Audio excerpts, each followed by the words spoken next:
The International Space Station, ISS, was launched in 1998 by Russia and has been in operation since 2000. However, the space station is approaching its retirement in 2030 due to its age and increased risks to crew. The International Space Agency, ISS, has contracted SpaceX to develop a spacecraft to manage the safety orbit in 2030, but Roscosmos, Russia's governmental space agency, has committed to the ISS until 2028. This means that the ISS might not be able to maintain operations without Russia. Several options have been proposed for replacing the ISS, including detaching Russian modules and operating them as a Russian-only space station. Another option is for a private company or consortium to buy parts or all of the ISS and continue running it. NASA awarded Axiom Space a contract in 2020, allowing it to attach 4 modules to the ISS starting as early as 2026.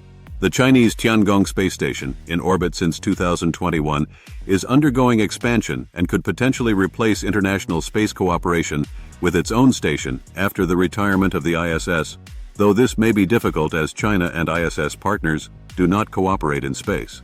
NASA partially supports Blue Origin and Sierra Space's commercial station proposal, Orbital Reef, under the NASA Space Act agreement in 2021.